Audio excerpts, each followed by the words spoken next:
You will hear a conversation about a language course. First, you have some time to look at questions 1 to 5.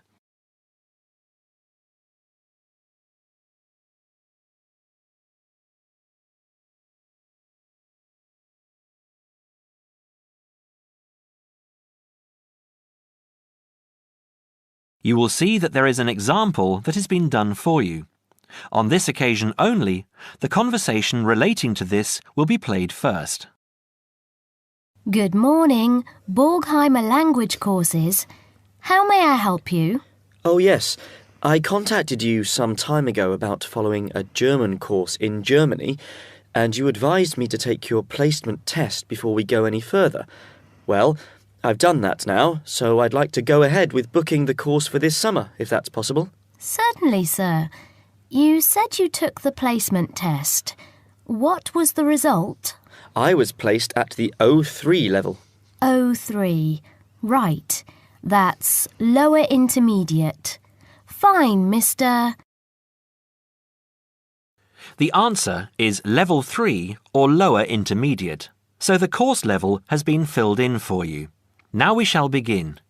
You should answer the questions as you listen, because you will not hear the recording a second time. Listen carefully and answer questions 1 to 5. Petterson. John Petterson. Could you spell that for me, please, Mr. Petterson? P-E-T-T-E-R-S-S-O-N. That's a double T and a double S. Am I right? That's right. Now, could I ask you where the course takes place? Well, we offer courses in Hamburg and Berlin. For your level, there's never a problem. There are always plenty of people for the intermediate classes. Oh dear. Does that mean that there might be a lot of students in my class? I wouldn't be very happy about that. No, don't worry, Mr. Petterson. The maximum class size is 12, but I've never known there to be more than 9 or 10 in a class. It could even be 5 or 6. Good. Actually, I'd prefer to study in Berlin. And how long is the course? 3 weeks, 5 hours a day. 2 hours only on Saturday. Sundays free. I see. And what about accommodation? There you have a choice, Mr. Petterson.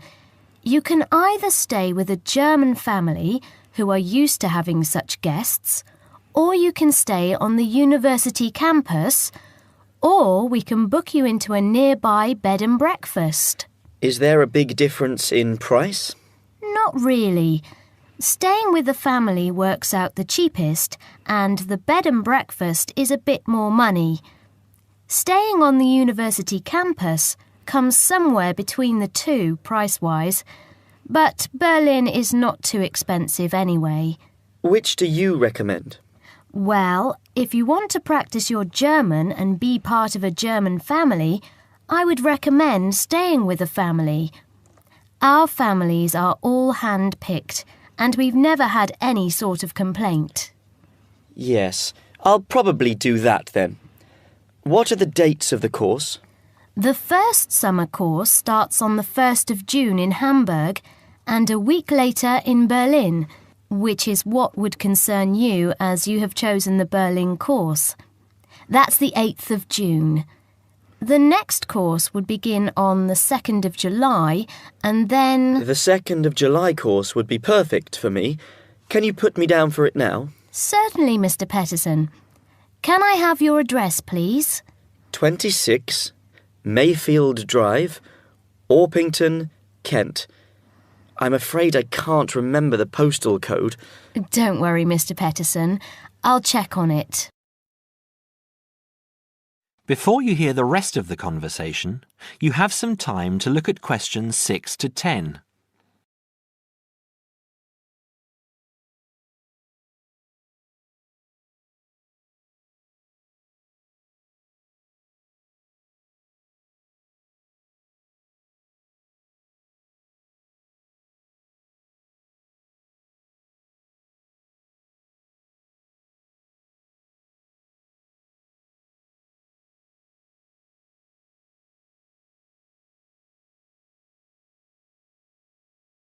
Now listen and answer questions 6 to 10. There are a couple of other things I'd like to ask. Certainly. What do I need to bring on the course? Well, apart from the obvious, you'll need our textbooks. I'll email you the name and publisher. You should be able to find it in your local bookstore. If you do have problems, call me or email me and I'll see what I can do. We provide the computers, computer disks, translation exercises and all that sort of thing, but you will need a good dictionary. We recommend Langenscheidt, which is more than adequate for your level. You don't have to go and spend a lot of money on an expensive dictionary. Not yet, anyway. Maybe you will when your German reaches a very high standard. That would be very nice. Now, finally, what about the cost of the course? And how do I pay? Would you like to pay that in pounds or in euros? Euros would be fine. In that case, it's 550 euros. You can pay by credit card if you like. Oh dear, I'm afraid I haven't got a credit card. How else can I pay? That's not a problem, Mr. Pettison. You can pay by bank transfer. Fine. By the way, I forgot to mention I am a full-time student. Have you got a student card? Oh, yes. Then that does make a difference, you'll be pleased to hear. You are entitled to 35% off the full price. And if you can persuade a few people to join you, it would work out even cheaper. How do you mean exactly? Well, for every 5 people you find, 1 goes free. In other words, if there are 6 of you, you get 1 free course. Of course, in reality, you would divide up the savings amongst you, presumably. Right. Well, I'll see what I can do. Thank you. Not at all, Mr. Pettison, and I'm sure you'll enjoy the course. There are, of course, sightseeing possibilities. Would you like me to send you our brochure describing them? Yes, thank you. I'd appreciate that. Anyway, thanks for your help. If I want to call back, who do I ask for? Susanna. I'm here most of the time.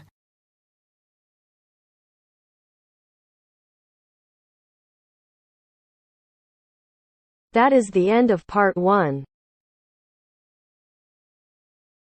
You now have half a minute to check your answers.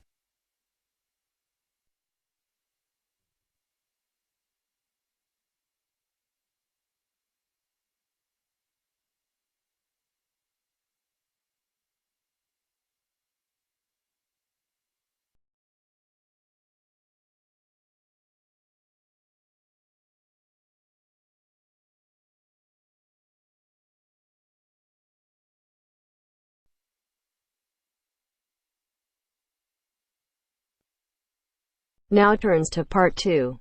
Part 2. You will hear a recorded message giving information about an animal park.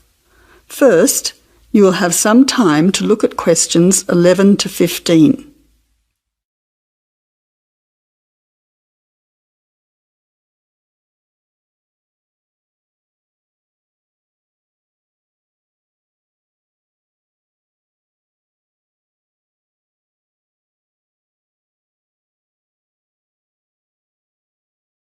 Now listen carefully to the first part of the message and answer questions 11 to 15. Welcome to the Australian Wildlife Park Information Line. The Australian Wildlife Park is very proudly owned and operated by an Australian family, John and Amanda Brooks, who operate the Australian Wildlife Park with their children, David and Sandra. The family doesn't receive any government assistance. It's solely funded by tourists visiting the park. Thank you for your support and assistance. When the Brooks family purchased the Australian Wildlife Park in 1987, the park housed a small collection of animals and birds on a modest 5-acre or 2-hectare property. A few years later, the park doubled in size when the family purchased the adjoining property. Also, the collection of animals started to boom. In May 2003, the family designed and built a new park in the public open space, once again more than doubling in size. The park now features about 200 species with more than 2,000 head of animals, birds and reptiles. Regarding the entry fee, adults pay $23, children aged 3 to 14 pay $10, age pensioners are $17, and students are $16. One of the great things about the Australian Wildlife Park is that all of the attractions are included in the entry fee. No extra money is needed around the park, so make the most of your experience. All shows, talks, photo opportunities and animal food are included in your entry fee.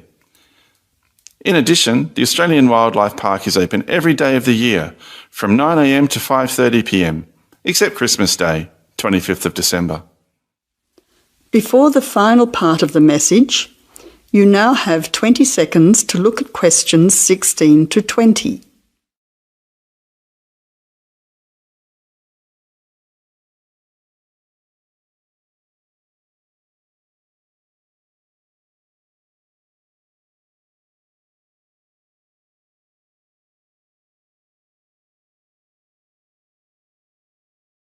Now answer questions 16 to 20. Several attractions are available to visitors to the Australian Wildlife Park. Firstly, you can meet the koalas between 10 a.m. and 4:30 p.m. Here, people can view the koala colony in a natural environment. Another attraction is to feed the kangaroos between 9 a.m. and 5:30 p.m. Visitors can take a walk through the kangaroo enclosure, viewing them in a natural environment. Kangaroo food is provided and the kangaroos are very friendly.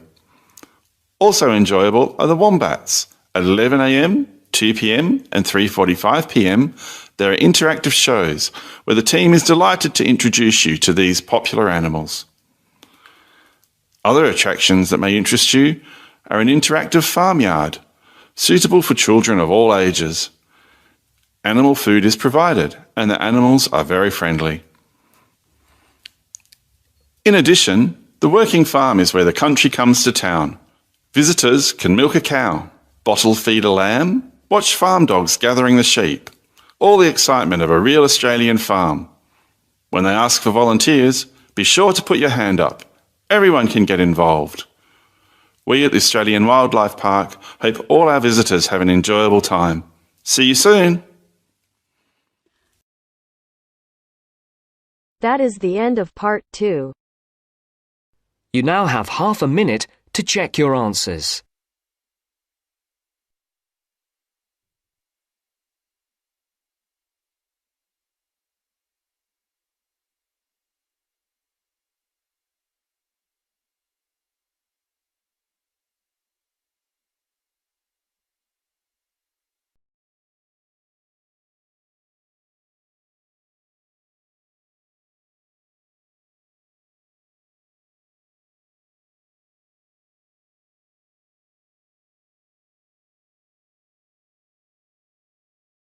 Now turns to part 3.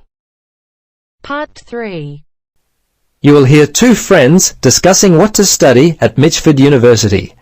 First, you have some time to look at questions 21 to 27.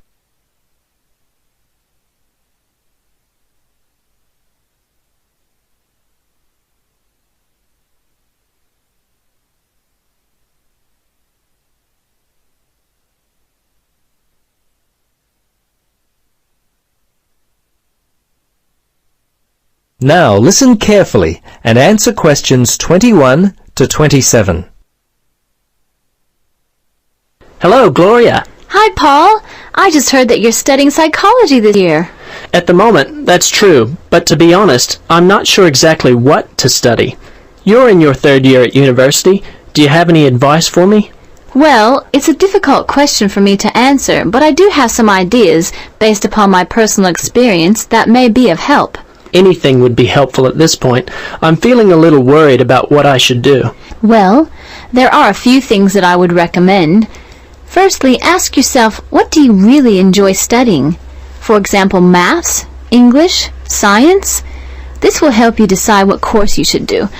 The university handbook lists all the courses available. You should take some time to look at it.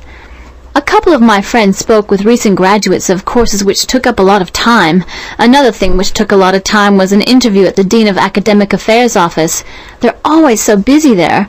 Unless you've got a lot of time, I wouldn't bother with either of those ideas. Okay. Gloria, I understand there are some excellent publications that I can look at which will help answer my questions. But the trouble is, I'm having a real hard time locating them. Do you know where I might be able to go? Yes, I encountered this very same problem when I was deciding on what to study. I managed to locate a few excellent books that really helped me to decide what was best for me. Now, some of the details will be a little inaccurate. That's no problem. If you could just remember the titles, I'll be able to look them up at the university library. Now, let me just get my pen. Okay, ready? All right. The first book I found was What Should I Do? It was written by Paul Smith, and I believe it was published in 2000 by Smith Brothers. I think this was the best book I read, although Judy Newton's Choosing University Courses was also an excellent help for me. Can you remember what year that one was published? Let me see. Most of the books I read were published around the same year, 2000, I think. I can't remember who published it. I think it was Printers Limited. You'll have to check that one out yourself. No problem. This is just what I've been looking for. Anything else you could recommend? Yes, there was one other book which I remember because my cousin works for the publishers Brown and Tate. He started there in 2002. Anyway, the book's called Surviving University and was written by Julie White. It's an excellent book which came out in 2004. I certainly recommend it. Before you hear the rest of the conversation, you have some time to look at questions 28 to 30.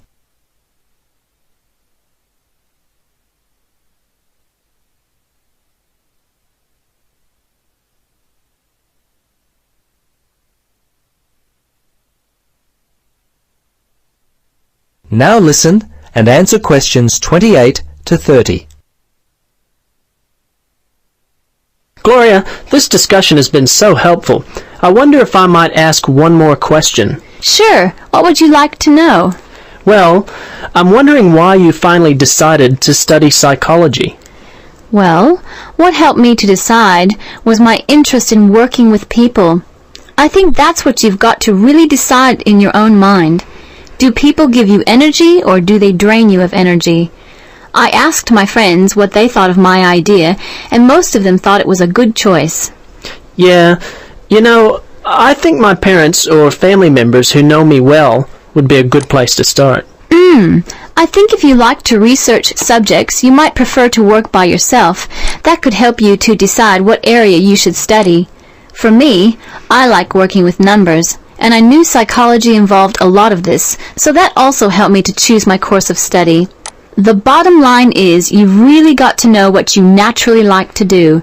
Once you work that out, you simply choose areas of study that relate to those things. Well, Gloria, I can't thank you enough for your time. Would you be interested in joining me for a coffee?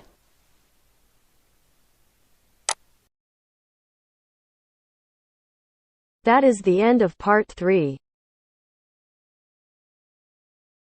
You now have half a minute to check your answers.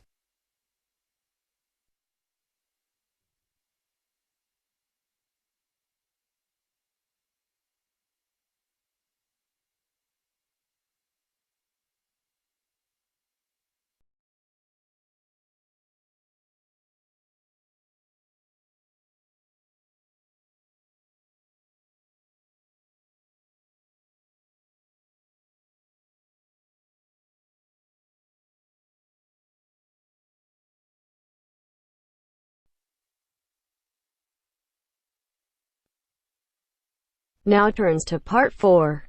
Part 4. You are going to hear a conversation between two students about studying abroad. First, you have some time to look at questions 31 to 40.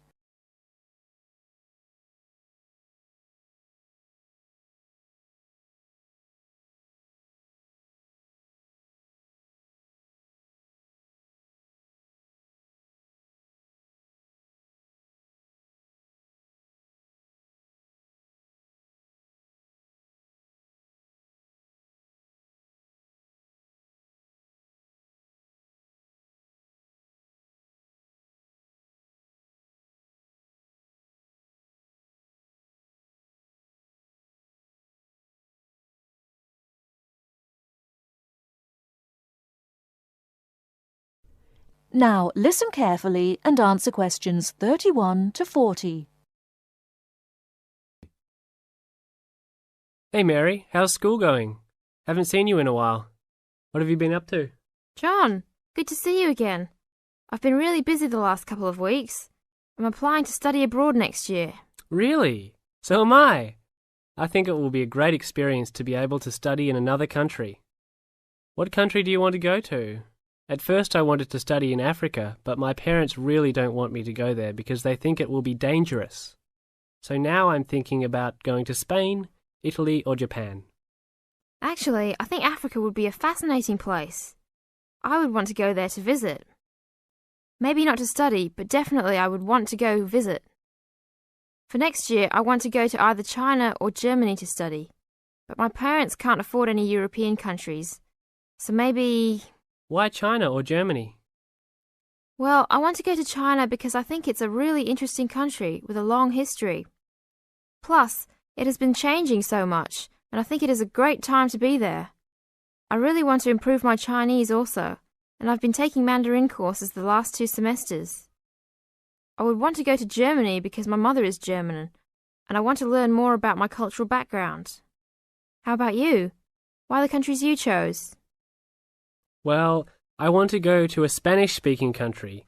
I took Spanish in high school, so I figure if I go to a Spanish-speaking country, I'll be better off knowing some of the language already. But I have already been to Mexico many times, and South American countries don't have classes for my major, except for Brazil, but they mostly speak Portuguese there. I would want to go to Italy because I want to do a study about ancient Roman civilization. It has always been a dream of mine to go and see Pompeii and the volcanic ruins. Plus, my family has Italian roots and I love Italian food.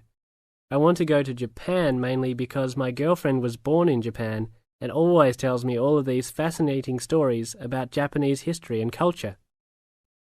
I am a big fan of sumo wrestling also, so I've always wanted to see a sumo match in person. I really love sushi and almost all Japanese food. Recently, I have started to watch some Japanese baseball too. But of course, these are all secondary reasons. My main reason is of course my girlfriend and understanding her culture. I don't speak any Japanese though, so that is my major drawback. I think it is much better to go to a country if you can speak the language. That's great. When do you have to decide by? I have to finish all my applications this week. I'm really stressed trying to finish everything, on top of all my schoolwork. I'm almost done with my applications. I just have to finish the Italy application. I think my last choice is Italy, so I'm doing that one last. How long do you want to go for? I think I'm only going to go abroad for 1 semester, or else I won't be able to graduate on time. I have many classes left until I can finish my degree, and I'm not sure if I will be able to take them studying out of the country. I think I might be able to study in Spain because my Spanish is fluent, but definitely not in Italy or Japan, unless they have classes offered in English. I want to go for a year. I've heard that it's better to go for a year because you get a full experience and get a better grasp on the language. But I understand that most people can't finish their degree in time. It was hard trying to decide which country I would rather go to, but I think my first choice is to go to China. I know Germany will be great also. Either way, I will be thrilled to have the opportunity to study there. What's your first choice? I really don't have one. Actually, I think I'm like you. Just being able to study in another country will be great. Either Japan or Spain will be awesome. Italy will be awesome too. But I've been there a bunch of times, so I think I prefer to go somewhere else. Sounds exciting. We'll have to go to class now. It was great talking to you again. See you around next time? Yeah, sure. See you around. Hope that everything goes well. That is the end of part 4. You now have half a minute to check your answers.